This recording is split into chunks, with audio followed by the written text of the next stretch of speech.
ঠাকুর, মা, স্বামীজিকে প্রণাম জানাই। বাণী প্রচার সমিতির কর্তৃপক্ষকে নমস্কার। আপনাদের সকলকে আমার নমস্কার, প্রীতি, শুভেচ্ছা জানাচ্ছি।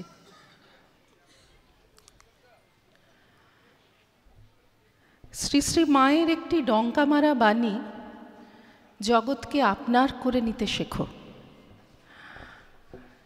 আমরা সবসময় পড়ি, শুনি, বলি। আজকে এই বাণীটি নিয়েই আমি একটু স্মরণ মনন করতে চাই।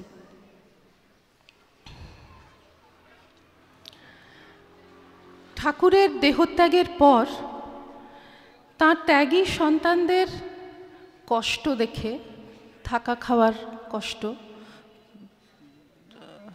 শ্রী শ্রী মা আকুলভাবে প্রার্থনা করেছিলেন ঠাকুরের কাছে যে ওরা সব তোমাকে আর তোমার ভাব নিয়ে একত্র থাকবে, তোমার ভাব উপদেশ নিয়ে একত্র থাকবে, আর এই সংসার তাপদগ্ধ মানুষেরা তাদের কাছে এসে তোমার কথা শুনে শান্তি পাবে। এই যে রামকৃষ্ণ ভাবান্দোলনের মূল কথাগুলি আমরা এই প্রথম মায়ের মুখ থেকে শুনছি। এই প্রথম মানে এর আগে এমনভাবে আমরা শুনিনি। যতদিন শ্রী রামকৃষ্ণদেব ছিলেন, তারপর তাঁর পার্ষদ মহারাজেরা আছেন, এই কথাটি, এই প্রার্থনাটি মা করছেন 1890 সাল নাগাদ। তার অনেক পরে স্বামীজি ঠিক এই কথাটিরই একটি রূপ দিলেন, আত্মানো মোক্ষার্থম জগদ্ধিতায়চা। আত্মানো মোক্ষার্থম মায়ের উপদেশের, ওই মায়ের কথার ওই অংশটুকু, যে ওরা সব তোমাকে আর তোমার ভাব উপদেশ নিয়ে একত্র থাকবে। এটা নিজের মুক্তির জন্য। আর পরবর্তী অংশটা জগদ্ধিতায়চা। এই যে ভাব উপদেশ নিয়ে যারা একত্রিত আছেন, তাদের কাছে এসে সংসার তাপদগ্ধ মানুষ শান্তি পাবে। আজ পর্যন্ত আপনারা যে আশ্রমে আশ্রমে ছুটে আসেন, ঠাকুরের মন্দির যেখানে আসেন, যেখানে ভগবানের কথা হয় শুনতে আসেন, শান্তি আনন্দ নিয়ে ফিরে যান, এ কিন্তু এই মাতৃবাক্যের ফল। ঠিক শুরু বলবো না, জগৎকে আপন করে নেওয়ার এটাই শুরু নয়। শুরু তো শ্রী রামকৃষ্ণদেব থেকে।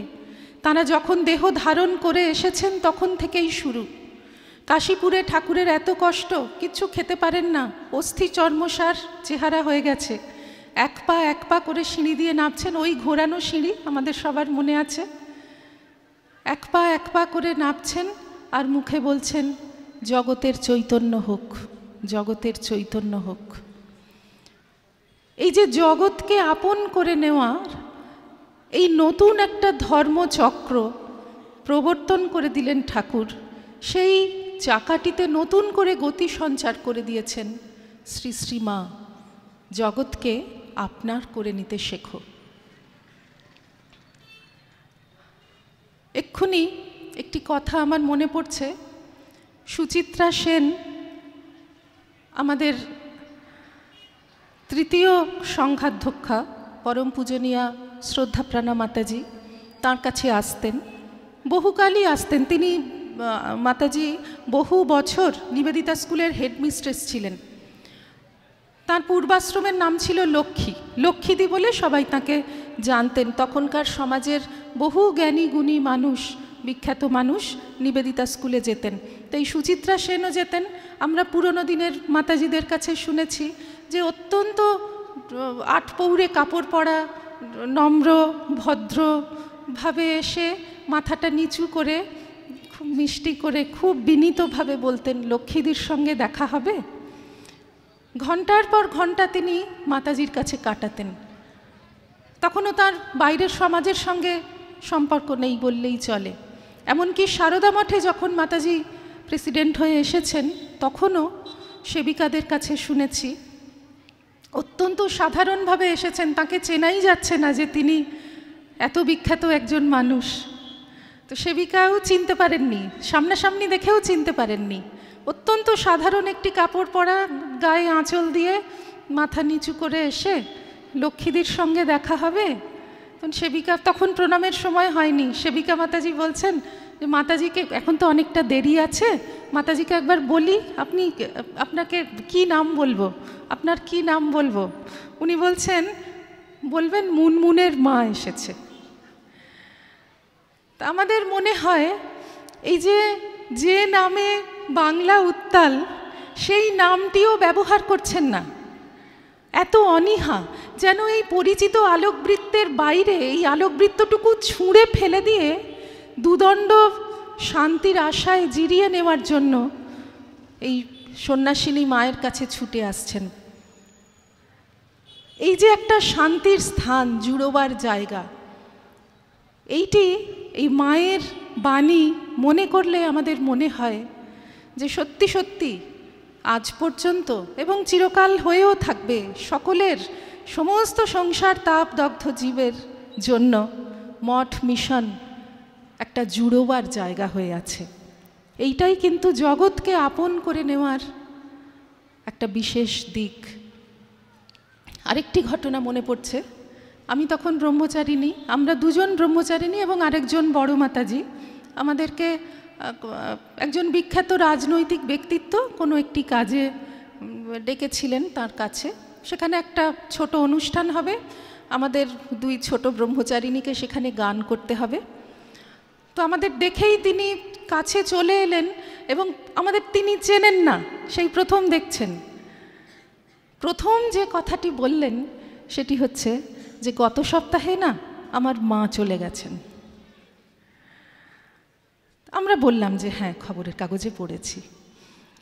তো আমাদের দেখেই ওই যে মনের মধ্যে একটা কষ্ট, এত টাইট শিডিউল, সমস্ত কাজ করতে হচ্ছে, কোনোটা বাদ দিতে পারছেন না, কিন্তু আমাদেরকে দেখে তার প্রথম যে কথাটা মনে হলো, কাছে চলে এসে অত্যন্ত নিম্ন কণ্ঠে, আর কেউ না শুনতে পায়, আস্তে করে বললেন, জানেন তো গত সপ্তাহে আমার মা চলে গেছেন। এই যে একটা শান্তির জায়গা, আশ্রয়ের জায়গা, এইটা ঠাকুর মা স্বামীজি করে দিতে পেরেছেন। আরেকজন ভদ্রলোকের কথা মনে পড়ছে, এটা একজন বয়স্ক মাতাজির কাছে শুনেছিলাম যে তিনি সংসারে অনেক শোকতাপ পেয়েছেন। তারপর আমি যার কাছে শুনেছি সেই মাতাজিকে উনি বলছেন যে ভাগ্যিস বেলুর মঠটা আছে, সেই জন্য মনে হয় যে আমার বলতে কিছু একটা আছে। দীর্ঘ জীবন, সংসারে কত পরিবার পরিজন, কত খ্যাতি, অর্থ, প্রতিপত্তি, সব কিছু, কিন্তু যত দিন যায়, যদি সত্যি সত্যি বিবেক বোধ জাগ্রত থাকে, মানুষ বুঝতে পারে যে কিছুতেই কিছু নয়, একমাত্র ভগবানই আমাদের আপনার। এই আপন বোধটা কোত্থেকে আসে? ভগবানের দিক থেকে এই আমাদের সকলের প্রতি এই যে আপন বোধে ভালোবাসা, তিনিই তো আমরা। এই একটা আকর্ষণ, এইটা ভগবানের দিক থেকে জীবের প্রতি আছে বলেই আমরাও, আমাদের বুদ্ধি যত নির্মল হয়, স্বচ্ছ হয়, আমাদের মালিন্য যত ধুয়ে যায়, তত আমরা প্রাণে প্রাণে অনুভব করতে পারি। মা যেন জগতের সকলের কথা ভেবে একটা অদ্ভুত জীবনমুখী দর্শন স্থির করে দিলেন। এই রামকৃষ্ণ ভাবাদর্শের কথা মা এক জায়গায় বহু কথা বলেছেন, আমি একটাই স্মরণ করছি, যে 24 ঘন্টা কি জপ ধ্যান করা যায়? নরেন আমার এইসব দেখেই তো নিষ্কাম কর্মের পত্তন করলে। এই যখনই কর্মের কথা চলে এলো, তখনই মনে হচ্ছে যেন সমস্ত জগৎকে সুযোগ দেওয়ার জন্য এই ভাব আন্দোলন হয়েছে। নির্দিষ্ট কিছু মুষ্টিমেয় মানুষ নয়, যারা খুব ধার্মিক, যারা 24 ঘন্টা জপ ধ্যান করতে পারে, এই রকম মানুষদের জন্য শুধু নয়, সমস্ত মানুষ যারা তা পারবে না, তারা কি ঠাকুরমা স্বামীজির ভাবের আওতার বাইরে থেকে যাবে? তাদেরকেও তো কোনো পথ দিতে হবে, সেই পথ কিন্তু এর মধ্যে রয়েছে। আমরা ঠাকুরের জীবনে দেখছি, মা স্বামীজি সকলের জীবনই আমরা দেখলে অবাক হয়ে যাচ্ছি, যে বিভিন্ন বিশিষ্ট জ্ঞানীগুণী মানুষ থেকে শুরু করে অতি সাধারণ মানুষকেও তারা কিন্তু আপন করে নিতেন। ঠাকুরকে আমরা দেখছি কথামৃতে কত পড়ি, মিউজিয়ামে যাচ্ছেন, এশিয়াটিক সোসাইটিতে যাচ্ছেন, চিড়িয়াখানায় যাচ্ছেন, সার্কাস দেখতে যাচ্ছেন, যাত্রা নাটক বহু দেখছেন, রাস্তায় গাড়ি দাঁড় করিয়ে সোডার জল খেতে চাইছেন, বরফ খাচ্ছেন, গুলিখোরেরা আনন্দ করছে, মাতালেরা আনন্দ করছে, তাদের দেখে খুশি হচ্ছেন, বলছেন আনন্দ করো আনন্দ করো, আনন্দময়ীর সন্তান সবাই আনন্দ করো। এলা হুইলার উইলকক্সের কথা আমরা জানি। শরৎ মহারাজ যখন বিদেশে যান তখন তাঁর বাড়িতে ছিলেন। সেই সময় একদিন তার ব্যাগের মধ্যে থেকে ঠাকুরের একটি ছবি বার করে, আমাদের আশ্চর্য লাগে, এখন আমরা যেমন কিছু জানি বা না জানি ছবিটা চিনি, তখনকার দিনে তো এইরকম প্রিন্টিং টেকনোলজি অত উন্নত হয়নি, মাত্র কয়েক কপি হয়তো বেরিয়েছে ঠাকুরের ছবি, তার মধ্যে একটি কপি উনি বিদেশে যাচ্ছেন বলে নিয়ে গেছেন। সেই ছবি অনেক দিন পাঠ করে তারপরে একদিন দেখাচ্ছেন যে এই যে আমি যার কথা তোমাদের বলি, এই দেখো সেই ছবি। সেটা দেখে এলা অবাক হয়ে গেলেন। তিনি বহু বছর আগে, প্রায় বছর 20 আগে ঠাকুরকে দর্শন করেছেন। জীবনে খুব কষ্টের একটা সময় এসেছিল, তখন তার মনে হচ্ছিল যে এই জীবন রেখে ফল কি। সেই সময় তিনি ঠাকুরকে দর্শন করলেন। ঠাকুর যেন তাকে কিছু বলতে চাইছেন যে তোমার জীবনে অনেক কাজ আছে, এখনই জীবন নষ্ট করে ফেলবার কোনো দরকার নেই। তার মুখ থেকে কৃপা ঝরে পড়ছে, চোখ থেকে করুণা ঝরে পড়ছে। সেই হিন্দু যোগী বলে তিনি বুঝতে পারলেন, এবং সেই যোগীকে এই 20-25 বছর ধরে এলা হুইলার সমস্ত আমেরিকায় যেখানে যেখানে গেছেন খুঁজে বেরিয়েছেন যে ইনি কোথায়, ইনি কে। যখনই তার অসুস্থতা হয়, অসুবিধে হয়, এই যোগী দর্শন দেন, মাথার কাছে বাবার মতন এসে দাঁড়ান, মাথায় হাত বুলিয়ে দেন। তিনি শরৎ মহারাজের কাছে দেখে চিনলেন যে ইনি এ যুগের অবতার পুরুষ শ্রীরামকৃষ্ণদেব। এই যে সমস্ত জগৎকে আপন করে নিচ্ছেন, শ্রীরামকৃষ্ণদেবকে বলা হয়েছে এক সর্বগ্রাসী আলিঙ্গন। এই ভাবটি, এরই আরেকটি রূপ শ্রী শ্রী মায়ের বাণীতে আমরা পেলাম যে জগৎকে আপনার করে নিতে শেখো। ঠাকুর কুঠি বাড়িতে ছাদে উঠে বলছেন, ওরে তোরা কে কোথায় আছিস আয়। এই যে অদ্ভুত একটা আকর্ষণ, এইটা সমস্ত জগতে ধ্বনিত প্রতিধ্বনিত হয়ে চলেছে এখনো পর্যন্ত। নতুন নতুন ভক্ত হচ্ছেন ঠাকুরের সেই আহ্বানেই। কিন্তু ভাগবতে বলা হয়েছে খুব সুন্দর করে, যখন রাসের আগে ভগবান শ্রীকৃষ্ণ বাঁশি বাজাচ্ছেন, সেই সময় বৈষ্ণব পণ্ডিতেরা ওই বাঁশি বাজানোর ব্যাখ্যা করে বলেন যে এতদিন তো বেদ বেদান্তে এমন একটা কথা বলা হয়েছিল যে ভগবান আছেন। এই ভাগবত বলছে ভগবান আছেন শুধু নয়, তিনি আসেন, আবার আসেনও শুধু নয়, তিনি ডাকেন, বাঁশি বাজিয়ে ডাকেন। শ্রীকৃষ্ণ অবতারে তিনি বাঁশিতে ডেকেছেন, শ্রীরামকৃষ্ণ অবতারে কুঠিবাড়ির ছাদে উঠে চেঁচিয়ে ডেকেছেন, ওরে তোরা কে কোথায় আছিস আয়। সেই আহ্বান এখনো পর্যন্ত মানুষের প্রাণে সাড়া জাগাচ্ছে এবং যুগ যুগ ধরে জাগাবে। মহাপুরুষ মহারাজ একটা কথা বলতেন যে কৃপা বাতাস বইছেই, ভগবানের কৃপা বাতাস সকলের জন্যই বইছে। গঙ্গার ওপর দিয়ে বাতাস বয়ে যাচ্ছে, যে পাল তুলে দেবে সেই এগিয়ে যেতে পারবে। সেই রকম এই কৃপা সকলের জন্য, জগতের সবাইকে ভালোবেসে সবাইকে ডাকছে। আমরা যে কেউ সাড়া দিতে পারবো, ফল পাবো, অধ্যাত্ম জগতে এগিয়ে যেতে পারবো। আর এই আহ্বানের কাছে কেউ বাদ নেই। কেন বাদ নেই? কারণ সকলেই স্বরূপত ভগবান। আমরা বুঝতে পারছি না, কিন্তু যিনি সত্যি সত্যি স্বয়ং ভগবান তিনি ঠিক ঠিক বুঝতে পারছেন। আর এই পঞ্চভূতের ফাঁদে পড়ে ব্রহ্ম কাঁদছে, সেটাও তিনি দেখতে পাচ্ছেন। একটি শিশু চোখ বেঁধে ঘুরে বেড়াচ্ছে, কাঁদছে, আমি কিছু দেখতে পাচ্ছি না বলে, সে বুঝতে পারছে না, কিন্তু আমরা যারা দেখছি আমরা তার কষ্টটা বুঝতে পারি, আমরা তার চোখের বাঁধনটা খুলে দিতে পারি।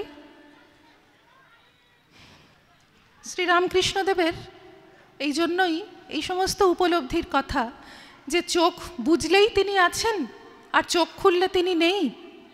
চোখ খুলে আমরা যা দেখছি তা সবই কিন্তু ভগবান।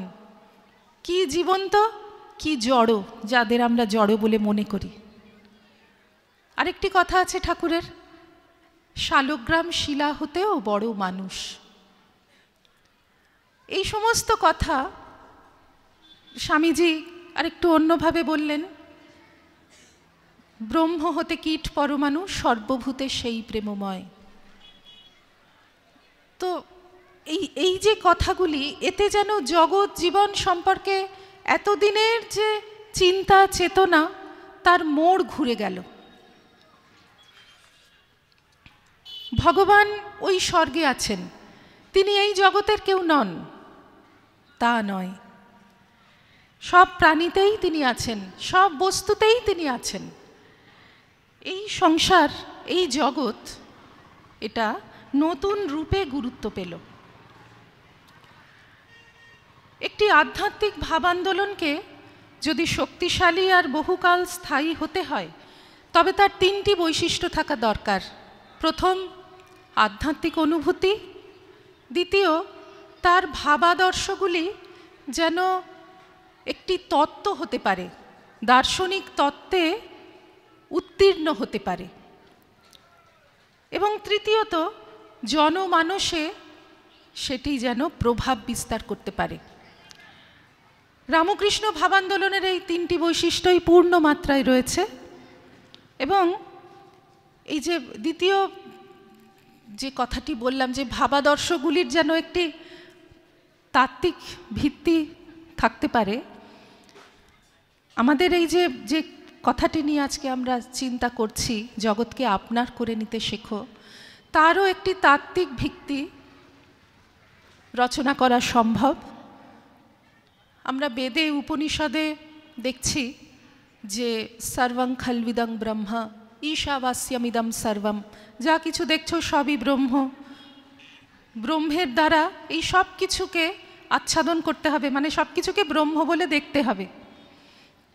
স্বরূপত ব্রহ্মই, আমি চোখে দেখতে পাচ্ছি না, সেই জন্য আমাকে প্রথমে আচ্ছাদন করতে হবে, প্রথমে ভাবতে হবে যে ব্রহ্ম, পরে ভাবতে ভাবতে এই কল্পনাটাই একদিন সত্য হয়ে যাবে।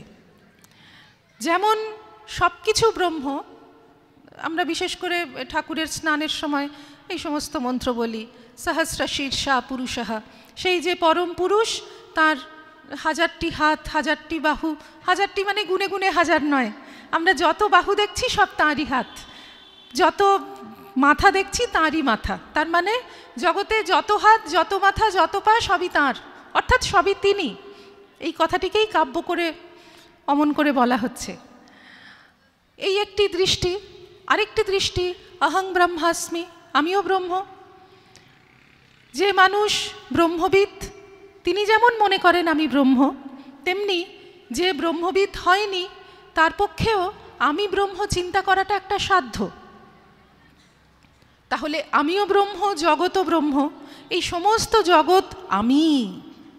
এই সিদ্ধান্তে যখন আমি আসতে পারছি, তখনই আমি জগৎকে সবচেয়ে বেশি করে, সবচেয়ে বেশি প্রাণে প্রাণে উপলব্ধি করতে পারছি যে এই জগৎই আমি। তখনই এই জগৎ আমার কাছে আপন হয়ে যাচ্ছে। কাশীপুরে আমরা দেখি শ্রী রামকৃষ্ণদেব গলায় খুব কষ্ট বলে সবাই যখন তাকে বলল যে আপনি মাকে বলুন না আপনার শরীরটা একটু ঠিক করে দিতে, ঠাকুর তাদের কথা শুনে মায়ের কাছে প্রার্থনা করলেন যে আমার শরীরটা একটু ভালো করে দাও, একটু যাতে আমি খেতে পারি এমন করে দে, মাকে বলছেন। তার উত্তরে মা কি বললেন সেটা আবার পরে ঠাকুর তার ছেলেদের বলছেন যে মা তোদের সবাইকে দেখিয়ে বললেন এই যে এত মুখে খাচ্ছিস, এই এত মুখে খাচ্ছিস শুনে ঠাকুরের খুব লজ্জা হলো। ঠাকুর বলছেন যে লজ্জায় আর কিছু বলতে পারছি না। কেন লজ্জা? ঠাকুর তো বিজ্ঞানী, বিজ্ঞানীর পক্ষে এটা স্বাভাবিক। যেমন আমরা কথামৃতে দেখছি যে জ্ঞানের পর বিজ্ঞান। জ্ঞান মানে কি? ভগবান সব হয়েছেন, ভগবান আছেন, এর নাম জ্ঞান, এইটি জানা। আর বিজ্ঞান মানে ভগবান সব হয়েছেন এটা বোঝা। কেউ দুধ দেখেছে, কেউ দুধ খেয়েছে, কেউ দুধ খেয়ে হৃষ্টপুষ্ট হয়েছে। ছাদে ওঠার পর তখনই লোকে ঠিক ঠিক উপলব্ধি করতে পারছে যে এই একতলা দোতলা সিঁড়ি যে চুন সুরকি ইট দিয়ে তৈরি, ছাদটাও সেই একই জিনিস দিয়ে তৈরি। এইটা হচ্ছে বিজ্ঞানীর অবস্থা। তো ঠাকুরের এই জন্যই লজ্জা হলো যে আমি তো বিজ্ঞানী, আমি কেন এটা আগে বুঝিনি যে এদের সবার মুখ দিয়ে আমিই খাচ্ছি। এই জন্য লজ্জা। এই যে জগৎকে আপনার করে নিতে শেখো, এর প্রথম যে আধ্যাত্মিক অনুভূতি, এর ভিত্তি, সেই ভিত্তিগুলি কিন্তু ঠাকুরমা স্বামীজি তাঁদের জীবনে দেখিয়ে যাচ্ছেন। একজন মাঝি আর একজন মাঝিকে মারছে, তার পিঠের 5 আঙুলের দাগ ঠাকুরের পিঠে ফুটে উঠছে। দার্জিলিংয়ে স্বামীজি আছেন, একদিন হাঁটতে গিয়ে দেখছেন যে একটি পাহাড়ি মেয়ে পিঠে কাঠের বোঝা নিয়ে পড়ে গেল, তার পাঁজরে ভীষণ লাগলো, সে আর নড়তে পারছে না, এদিকে স্বামীজিও নড়তে পারছেন না। এই যে অদ্বৈত অনুভূতি, এই ভিত্তিতেই এই জগৎকে আপনার করে নিতে শেখো মায়ের এই বাণীটি কিন্তু দাঁড়াবে।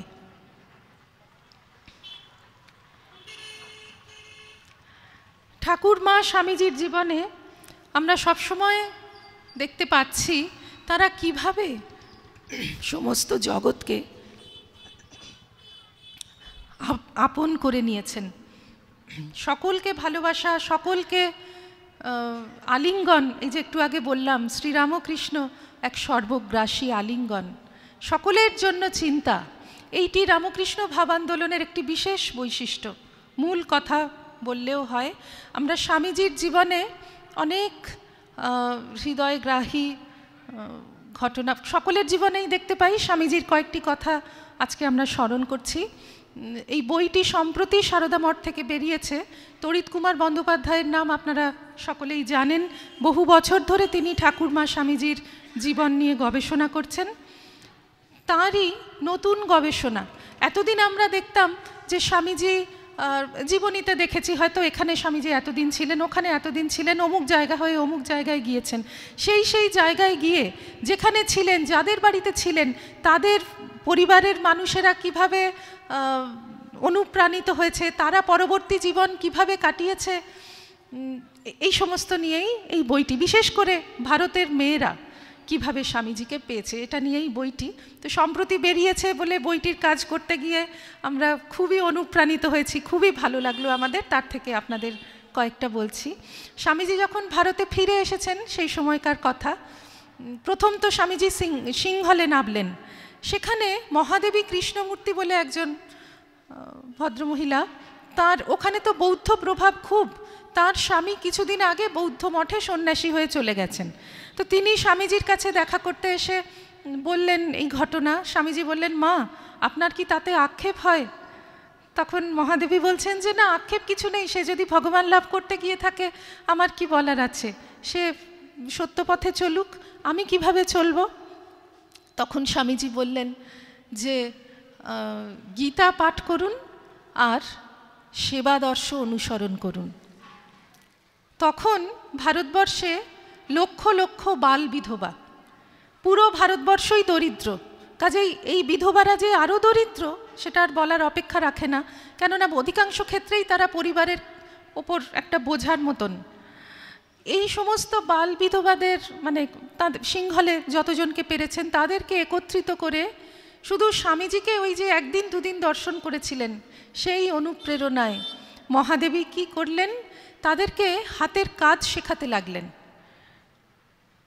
বেশি অর্থ নেই, বেশি পুঁজি নেই, যা পাওয়া যায় ঘাস দিয়ে সুগন্ধি তেল, ওখানে প্রচুর নারকেল গাছ, নারকেল খোলা দিয়ে খেলনা, তারপর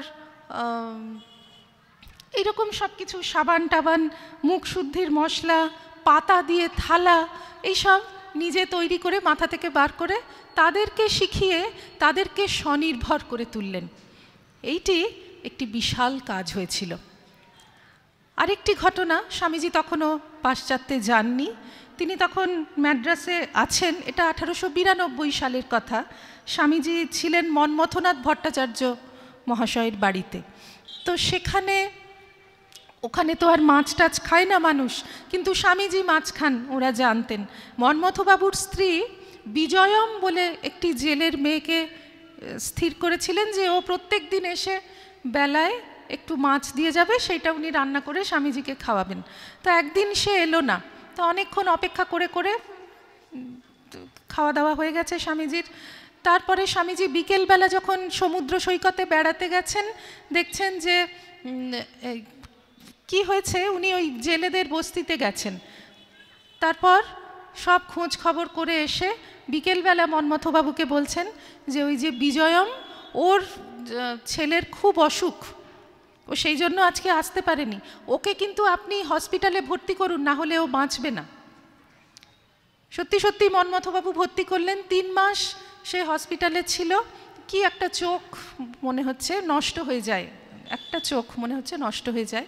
তো এই ছেলে যখন বড় হয়, সে মাছের আড়তদার হয়েছিল, প্রচুর টাকা পয়সা, কিন্তু ছোটবেলায় তো সে পড়াশুনো করতে পারেনি, তার বাবা ছিল না, মা অতি কষ্ট করে তাকে মানে এই তো জেলে নি কোনোভাবে মাছ ধরে মাছ বিক্রি করে তাকে মানুষ করেছে, কাজেই পড়াশুনো করাতে পারেনি। এই ছেলে পদ্মনাভন স্বামীজির প্রতি প্রচণ্ড ভক্তি, এবং সে যখন বড় হয়েছে, তার কাছে অর্থ এসেছে, সে মনে করেছে আমি মানুষের জন্য কিছু করব। কিভাবে করব? স্বামীজির ছবির সামনে বসে বসে তার একদিন মনে হলো, সে বলছে পরে, মানে এই তড়িৎ কাউকে বলেছেন, তড়িৎবাবু সেখান থেকেই সংগ্রহ করেছেন, যে স্বামীজির ছবির দিকে তাকিয়ে আমার মনে হলো যে জেলেদের বাচ্চাদের জন্য আমি কিছু করতে পারি, ওদের জন্য একটা স্কুল করব। আমি পড়াশুনো করতে শিখিনি, কিন্তু ওদেরকে আমি যদি পড়ানোর একটা ব্যবস্থা করে দিতে পারি, তাহলে একটা কাজের কাজ হবে। এই যে স্বামীজির স্পিরিট, স্বামীজি যাকে ভালোবাসবেন সে কিন্তু জগৎকে ভালোবাসবে। আরেকটি ঘটনা মনে পড়ে, এই ভদ্রমহিলার নাম তুলসী রাও, মাদ্রাজের ট্রিপ্লিকানে থাকতেন। স্বামীজি যখন পাশ্চাত্য বিজয় করে ফিরে এসেছেন, সর্বত্র তাকে রাজকীয় সংবর্ধনা দেওয়া হচ্ছে। শঙ্করী প্রসাদ বসু এই সমস্ত গবেষণা করে লিখে গেছেন, খুব সুখপাঠ্য, খুব পড়তে ভালো লাগে, আপনাদের সময় হলে সুযোগ হলে নিশ্চয়ই পড়ে নেবেন। স্বামীজিকে রাজার মতন একটি রথে চড়িয়ে নিয়ে আসা হচ্ছে, এবং দুপাশে হাজার হাজার মেয়েরা, ড্রেস পর্যন্ত লিখেছে, লাল পাড় সাদা শাড়ি পরে তারা কেউ শাঁখ বাজাচ্ছে, কেউ স্বামীজির ওপর ফুল ছুঁড়ছে, কেউ ফুলের মালা পরিয়ে দিচ্ছে। এইরকমভাবে স্বামীজিকে অভ্যর্থনা হয়েছিল। কিন্তু এই হাজার হাজার মানুষের মধ্যে তাকে দেখে সকলের তো তৃপ্তি হয়নি। স্বামীজি যখন 9 দিন ছিলেন আইস হাউসে, সেখানে তখন জলের স্রোতের মতন সবাই এসে স্বামীজিকে দর্শন করত, দিন নেই রাত নেই, খালি লোক আর লোক। এখনও সেখানে ওই স্বামীজি 9 দিন ছিলেন বলে বিবেকানন্দ নবরাত্রি খুব ধুমধাম করে আজ পর্যন্ত পালিত হয়, খুব বড় উৎসব। তো এই তুলসীরাও একদিন ওইখানে গেছেন স্বামীজিকে দর্শন করতে, স্বামীজির মুখের দুটো কথা শুনবেন। স্বামীজি তাকে বললেন যে মা, মানুষের সেবা করাই জানবে শ্রেষ্ঠ ধর্ম। এই তুলসী অতি সাধারণ গৃহবধূ, স্বামীজির সেই কথায় তিনি এত অনুপ্রাণিত হয়েছেন, তিনি বাড়িতে ফিরে এসে যথাসাধ্য কাছাকাছি যত বস্তি, যত দরিদ্র মানুষ আছে সবার সেবা করতেন, এবং নিজের স্বামীকে বুঝিয়ে, কাছেই হরিজনদের একটা পল্লী ছিল, তাদের 2টি ছেলের পড়াশুনো করাবার সব দায়িত্ব নিলেন, স্কুল, পোশাক, বইপত্র। পরে বলছেন যে অসুবিধে যে হতো না তা নয়, তবু আজ জীবনের শেষ প্রান্তে এসে মনে হচ্ছে যে স্বামীজির কথা মতো তো চলেছি, আমরা জীবনে শান্তি পেয়েছি। বলছেন যে স্বামীজির কথা ভাবতে ভাবতে আমাদের পরিকল্পনা সব কিছু যেমন বদলে গেল, আমাদের মনটা আগে কেমন ছিল কেমন হয়ে গেল, যে মানুষের জন্য কিছু করব। লক্ষ্মী রায়, তার কথাও মনে পড়ে। স্বামীজি দার্জিলিংয়ে ছিলেন, আমরা জানি, শরীর সারবার জন্য গিয়েছিলেন, মহেন্দ্রনাথ ব্যানার্জির বাড়িতে থাকতেন। এই মহেন্দ্রবাবু আর তাঁর সহধর্মিনী কাশীশ্বরী দেবী, এরা স্বামীজিকে খুবই শ্রদ্ধা করতেন, খুবই যত্ন করতেন। এরা স্বামীজির প্রভাবে ওই দার্জিলিংয়ে বিস্তীর্ণ এলাকায় বস্তি অঞ্চল, সেই অঞ্চলে শিশুদের তো কোনো পড়াশুনোর ব্যবস্থাই নেই, বৃদ্ধ বৃদ্ধাদের জন্যও কিছু নেই, কারুর অসুখ হলে চিকিৎসা করাবার উপায় নেই, তাদের খাদ্য বস্ত্র বাসস্থান সব কিছুই অনিশ্চিত। তো স্বামীজি সেই বস্তি দেখে চোখের জল ফেলেছেন। তারপরে এদেরকে বলেছিলেন যে ওই বস্তির লোকেদের জন্য কিছু করুন। সেই কথাটি মনে রেখে আজীবন কাশীশ্বরী দেবী, মহেন্দ্রবাবু বৃদ্ধ বৃদ্ধাদের জন্য, শিশুদের জন্য দুধের ব্যবস্থা করতেন, তাদের যতদূর সম্ভব পড়াশুনোর ব্যবস্থা করতেন, শীতকালে কম্বল দিতেন, এই সব কিছু। এই কাশীশ্বরী দেবীর কাছে লক্ষ্মী রাই বলে একটি অনাথ মেয়ে, অনাথ মানে তার বাবা ছিল না এবং মাও এই কাশীশ্বরী দেবীর বাড়িতেই কাজ করতেন।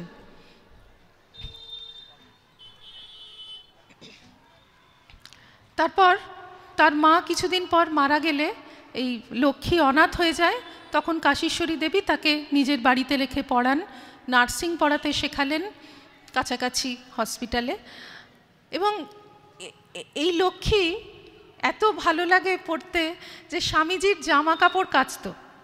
ওইটুকু সময় স্বামীজিকে কদিন পেয়েছে, তাতেই সে স্বামীজির দ্বারা এত অনুপ্রাণিত যে সারা জীবন সে বিয়ে করেনি এবং এই যে নার্সিং শিখেছে, ওইটা শিখে হসপিটালে কাজ করে যেটুকু টাকা পায় সেইটা সবটাই ওই বস্তির ছেলে মেয়েদের জন্য, পড়াশুনোর জন্য, তাদের খাওয়ানো, যদি একটু দুধ তাদের দেওয়া যায় এই জন্য খরচ করেছে। এইভাবে বহু ঘটনা আছে, আমরা মাত্র কয়েকটি স্মরণ করলাম। এই যে আইস হাউসের কথা বললাম, মাদ্রাজে বিলিগিরি আয়েঙ্গারের বাড়িতে স্বামীজি ছিলেন, আইস হাউস যেখানে বিবেকানন্দ নবরাত্রি হয় বললাম। তো সেখানে এই বাড়িতে থাঙ্গামণি বলে বিলিগিরির ছোট্ট মেয়ে, তখন তার 5-6 বছর বয়স, তিনি পরে বলছেন যে কি বলেছিলেন সব তো মনে নেই, শুধু বড় বড় চোখ আর সবাই এসে বসে থাকতো মন্ত্রমুগ্ধের মতন, তিনি সারাক্ষণ কথা বলতেন, ওইটাই আমার মনে আছে। স্বামীজির একটা কথা তার মনে আছে, মানে স্বামীজি বলেছিলেন মন দিয়ে পড়াশোনা করবে, চেষ্টা করবে দুর্বল কখনোই না হতে, আর দুস্থকে সাহায্য করতে চেষ্টা করবে, নির্বোধকে শিক্ষার আলোয় আনতে চেষ্টা করবে। এই কয়েকটি কথা নিয়ে তিনি সারা জীবন বেঁচেছেন। তখন মহীশূরে প্রচুর বাল বিধবা এবং মেয়েদের পড়াশোনার কোনো ব্যবস্থাই নেই।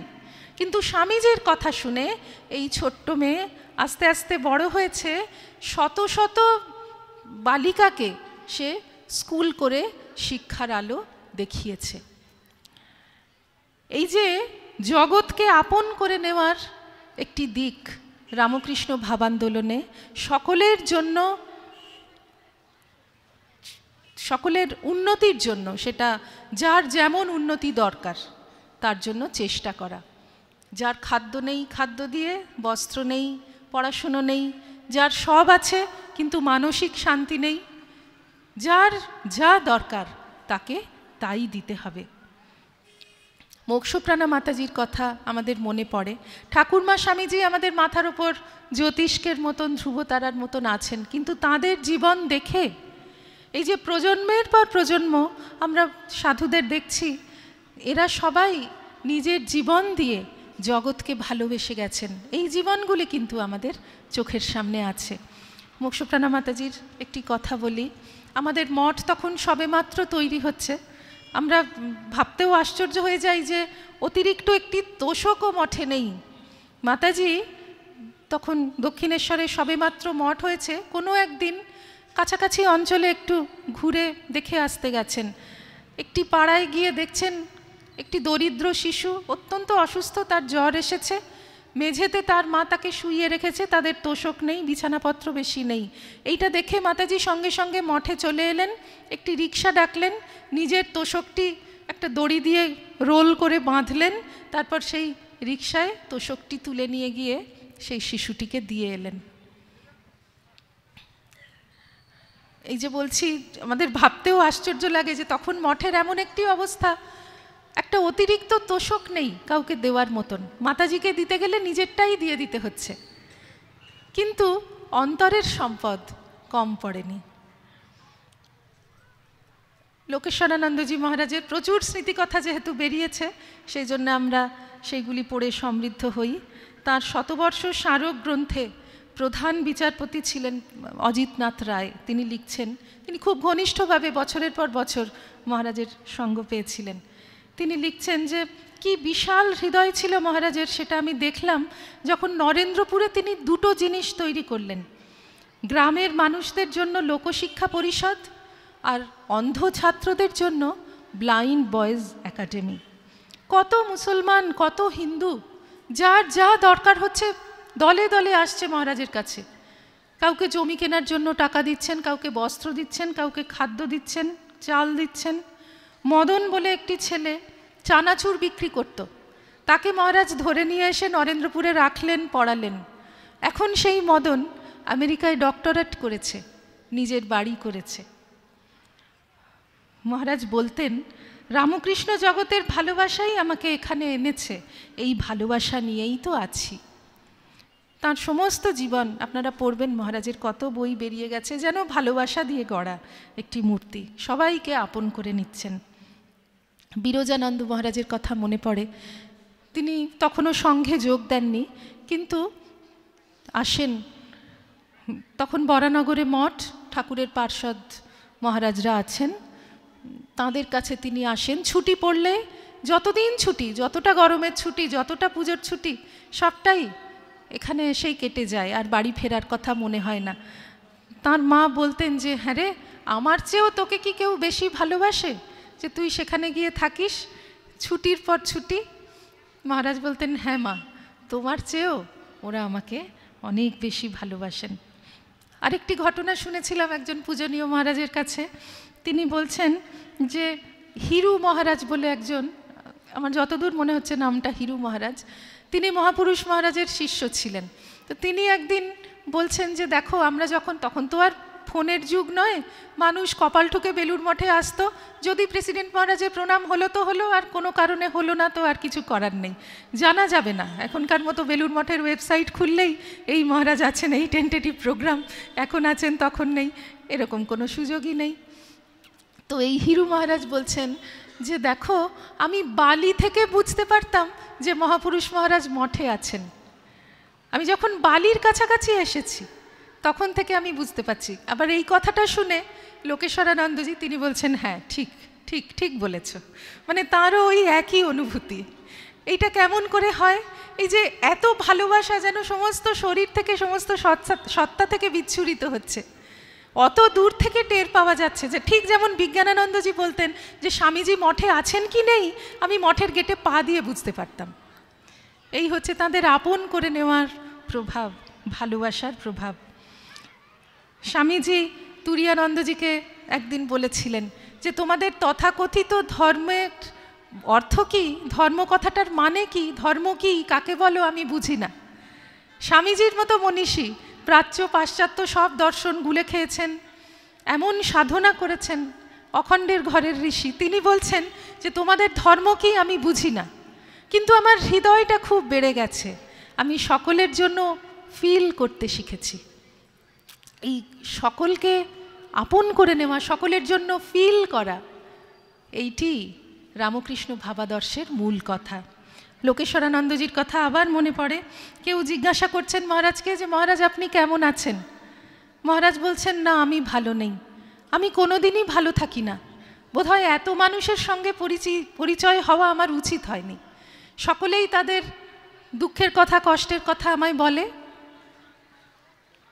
সেইটা শুনে শুনে আমার মন ভারাক্রান্ত হয়ে যায়, আমি আর নিতে পারি না, আমি একটুও ভালো নেই। স্বামীজির কথাই আমাদের মনে আসে, যত উচ্চ তোমার হৃদয় তত দুঃখ জানিহ নিশ্চয়।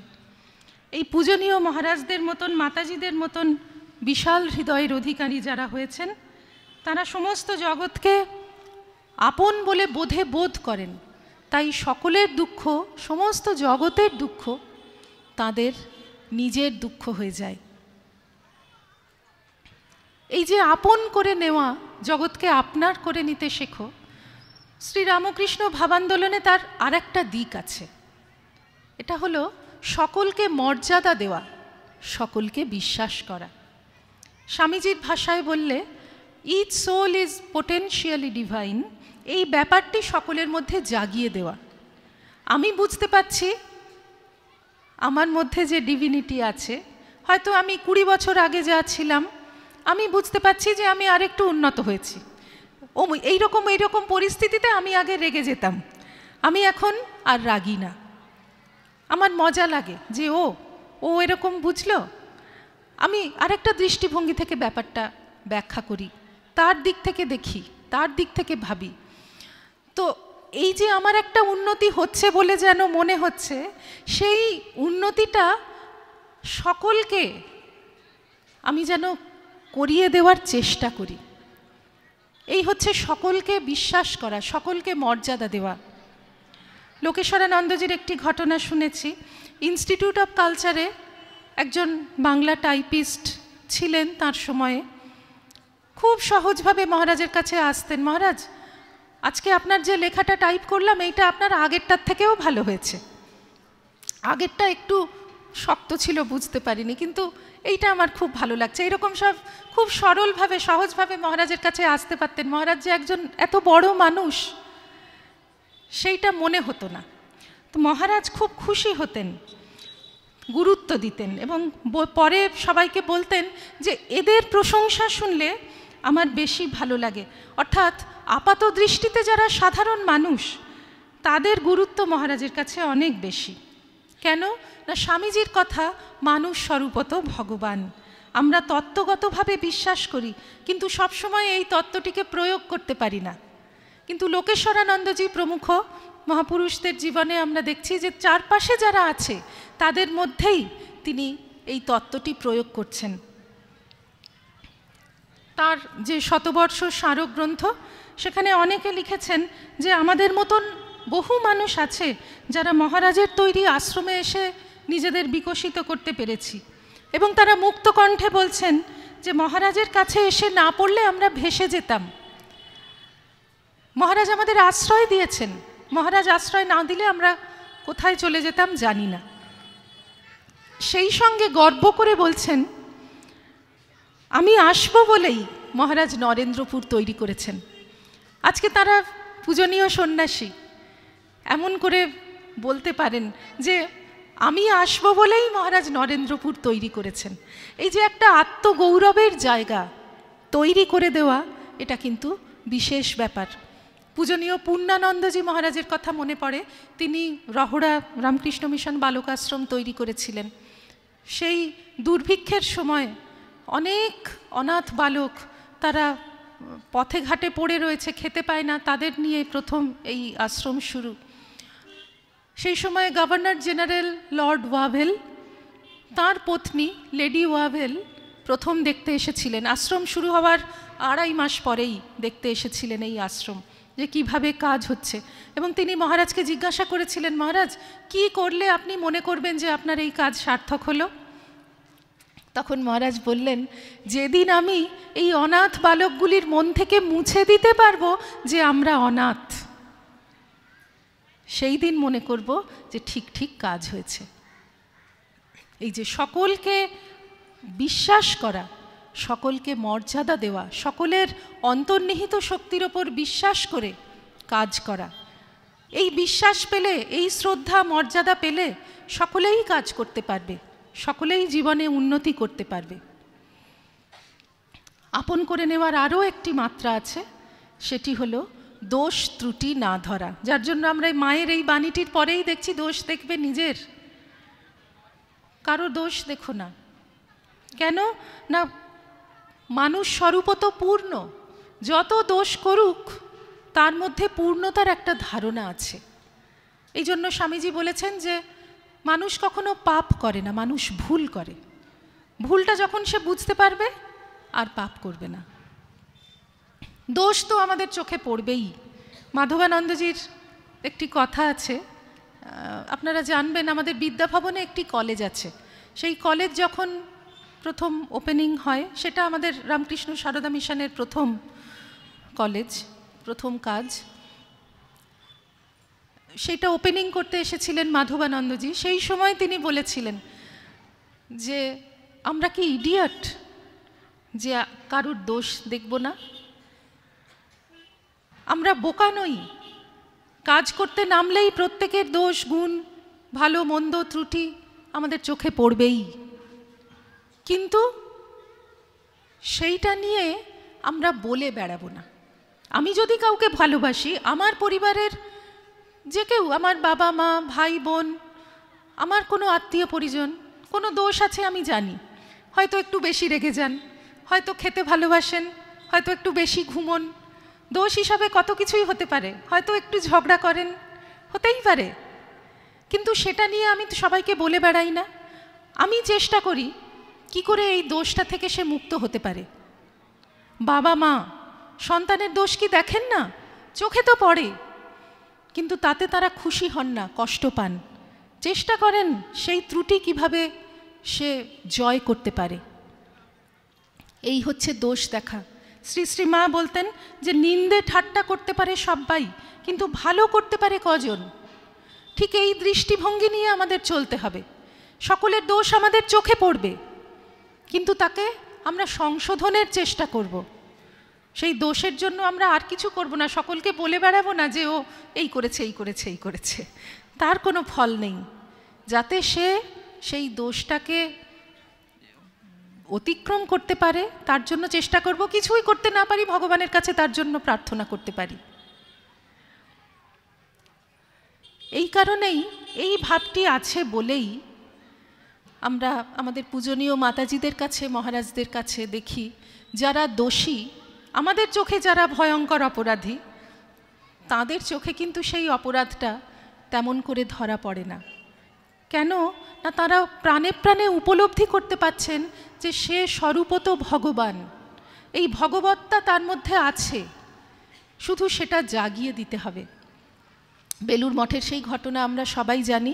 মহাপুরুষ মহারাজ তখন প্রেসিডেন্ট, একটি চোর চুরি করতে এসে ধরা পড়েছে রাত্রিরে। একজন সাধু তাকে বেশ দু কথা শুনিয়েছেন, বেঁধে রেখেছেন যে দাঁড়াও, সকালবেলা তোমার কি দশা হয় তুমি দেখো। হয়তো দু একটি চড়চাপড়ও দিয়েছেন। তারপরে সকালবেলায় যখন মহাপুরুষ মহারাজের কাছে খবর গেল, তখন সেই মহারাজের স্মৃতিকথা খুব মজার। বলছেন, আমার কি অবস্থা, মহারাজ বলছেন বলে আমি কাল রাত্রিরে যাকে মেরেছি সেই চোরটাকে নিয়ে এসে আমাকে স্নান করাতে হলো, নতুন কাপড় পরাতে হলো, তাকে প্রসাদ ফল মিষ্টি সব দিতে হলো। মহাপুরুষ মহারাজের কাছে নিয়ে গেলে তো কথাই নেই, তিনি তাকে কি কি কি যে দিলেন আর কি দিলেন না তার কোনো ইয়ত্তা নেই। অশেষ রকম সান্ত্বনা দিলেন, ভালো ভালো খাবার খাওয়ালেন, টাকা দিলেন, এই সব কিছু। আমাদের ঠাকুরের জীবনেরও একটি ঘটনা মনে পড়ে। ঠাকুর একদিন কলকাতা থেকে ফিরছেন দক্ষিণেশ্বরে, আলমবাজারের কাছে, সেই জায়গাটা তখন খোসালপুরের মাঠ বলে একটা বিস্তীর্ণ মাঠ ছিল, আর সেখানে অনেক ডাকাতেরা থাকতো। ঠাকুরের সঙ্গে হৃদয় আছেন, যেহেতু ঘোড়ার গাড়িতে ফিরছেন, ডাকাতেরা ভাবছে বড় মানুষ, কাছে অনেক টাকা পয়সা আছে, ডাকাতেরা গাড়ি থামিয়েছে এবং শাসাচ্ছে, কি আছে দিয়ে দাও। ঠাকুর বলছেন, কিছুই তো নেই, যারা গাড়ি ভাড়া করে দিয়েছিল ভাড়াটা তো তারা সেখানেই চুকিয়ে দিয়েছে, আমাদের কাছে কিছুই নেই, তো তুমি দক্ষিণেশ্বরে চলো, তোমরা আমার ছোটো বাবুকে বলে তোমাদের ভালো মতো বকশিস দেওয়াবো। তারা তো কিছুতেই শোনে না। তারপরে দেখলো যে সত্যিই কিছু নেই, তখন ছেড়ে দিল। তারপর সত্যি সত্যি ঠাকুরের কাছে গেছে। প্রথমে বিশ্বাস করেনি, যে মানে ভাবছিল যে ঠাকুর ধরিয়ে দেবেন বোধহয় সেপাই টেপাই দিয়ে, কিন্তু ঠাকুর তাদেরকে ভালোবাসতে লাগলেন, খেতে দিলেন, প্রসাদ খাওয়ালেন, ভালো করে কথা বললেন। এইরকম বার কয়েক যাতায়াত করতে করতে করতে তারা কিন্তু সমাজের মূল স্রোতে ফিরে এলো।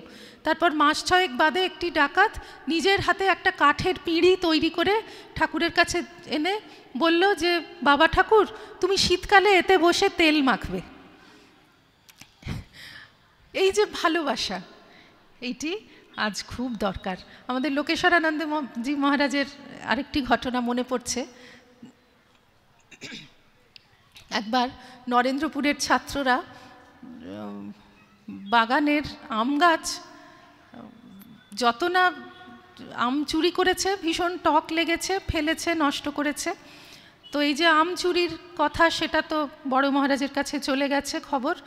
সেই ছেলেরা কিন্তু তারপরে তো ভীষণ ভয় পেল, কেননা মহারাজ শাসন করলে খুবই শাসন করবেন, সবাই জানে, অন্যায়ের কোনো ক্ষমা নেই। তারা বন্ধুদের বলেই এসেছে যে আমাদের বিছানাপত্র ব্যাগ ট্যাগ সব বেঁধে রাখ, মহারাজ ডাকছেন। মেন গেটের পাশেই তো অফিসটা, অফিসে মহারাজ ডেকেছেন। মেন গেটে বোধহয় এতক্ষণে গাড়িও দাঁড়িয়ে আছে, বাবারাও দাঁড়িয়ে আছে, একেবারে ওখান থেকেই চলে যেতে হবে। বিদায় টিদায় নিয়েই এসেছে বন্ধুদের কাছে। তো অফিস ঘরে মহারাজ ডেকে বললেন যে কি আম চুরি করতে গিয়েছিলে? কোনো মতে বলছে হ্যাঁ। তখন মহারাজ ওদেরকে বসিয়ে প্লেট ভর্তি করে আম কেটে ওদের খেতে দিলেন। পাকা আম, খুব সুন্দর আম। ওরা খেলো। তারপরে মহারাজ বলছেন যে আম খেতে ইচ্ছে হলে আমাকে বলবে, আমার কাছে আসবে। এত আম হয়, এত গাছ আছে, আমি এত আম নিয়ে কি করব? তোমাদেরই তো জন্য। কিন্তু এই যে গাছে উঠে এত আম নষ্ট করলে, অপক্ক আমগুলোকে তোমরা নষ্ট করলে, ছিঁড়ে ফেললে, আর তো ওরা বড় হবে না, জিনিসটা তো নষ্ট হলো। এইভাবে তাদেরকে বুঝিয়ে দিলেন যে অপরাধটা কোথায় হয়েছে। তারপর থেকে আর কোনোদিন তারা সেটা করবে না। এই আম খাবার কথায় স্বামীজির জীবনের একটি ঘটনা মনে পড়ছে। স্বামীজি যখন একেবারে শরীর ছেড়ে দেওয়ার আগে কাশীধামে ছিলেন, গোপাললাল ভিলায়, তখন তার কাছে কয়েকটি ছোট ছেলে থাকতো। স্বামীজির সেবক হয়েই তারা গিয়েছিল। তো ওই বাড়িতে কয়েকটা কুল গাছ লিজ নেওয়া আছে।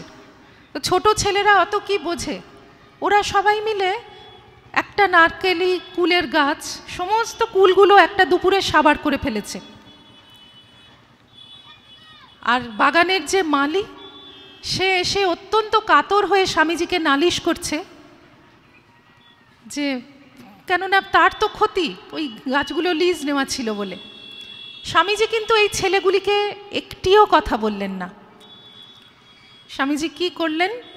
বললেন ওকে কত টাকা তোমার ক্ষতি হয়েছে, সেই সমস্ত টাকাটা স্বামীজি দিয়ে দিলেন সেই মালিকে।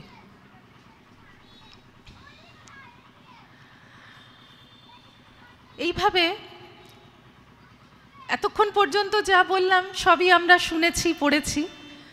আমার নিজের জীবনের দুটি ঘটনা বলে আমি শেষ করব।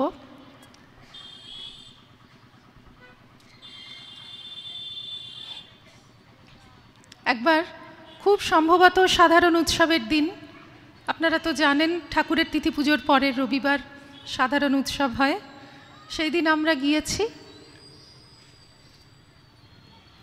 একজন মায়ের সঙ্গে দেখা হলো, দেখেই মনে হচ্ছে প্রত্যন্ত কোনো গ্রাম থেকে এসেছেন।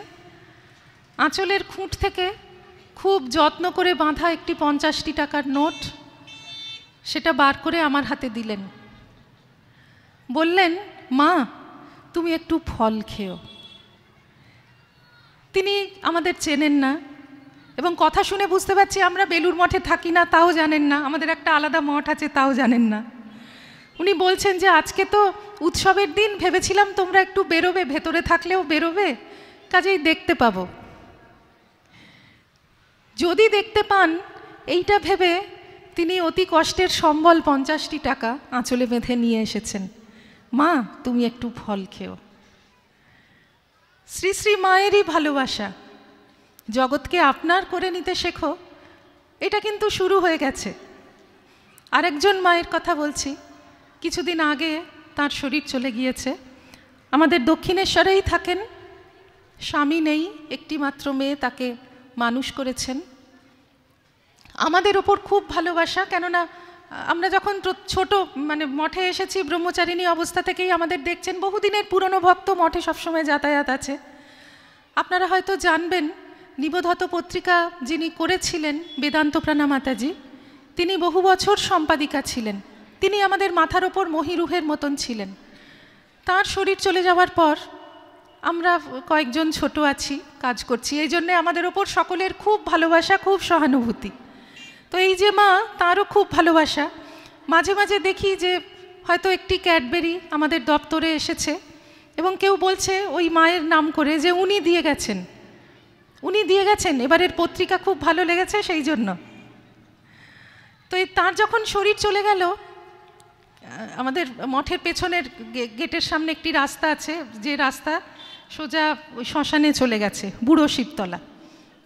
সেই রাস্তা দিয়েই সাধারণত সবাই যান, এবং ভক্তেরা যদি কেউ ওই রাস্তা দিয়ে তাদের নিয়ে যাওয়া হয় তাহলে আমরা গেটের কাছে বেরিয়ে দর্শন করি, দেখি, একটু ঠাকুরের প্রসাদী ফুল মালা দিই, এইরকম।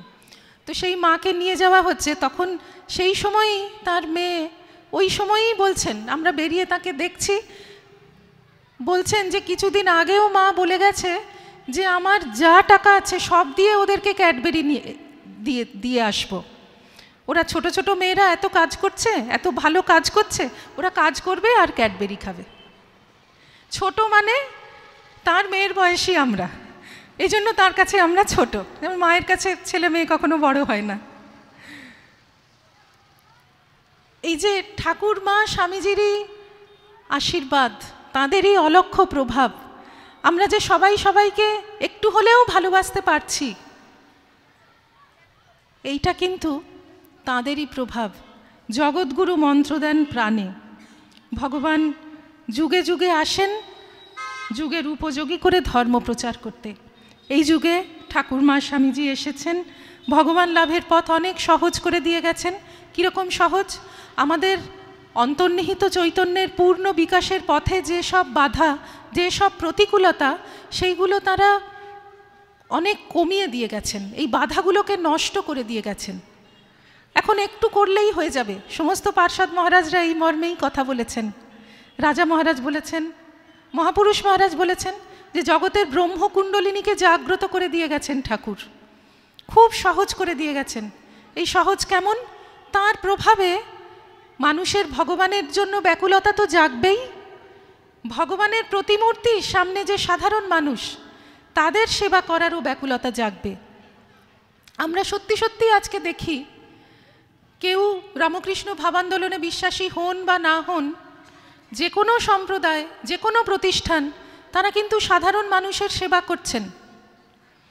শীতের সময় কম্বল দিচ্ছেন, শীত বস্ত্র দিচ্ছেন, কখনো কোনো দুর্গত অঞ্চলে ত্রাণ দিচ্ছেন, পুজোর সময় কাপড় দিচ্ছেন। এটা কিন্তু সকলেরই আছে।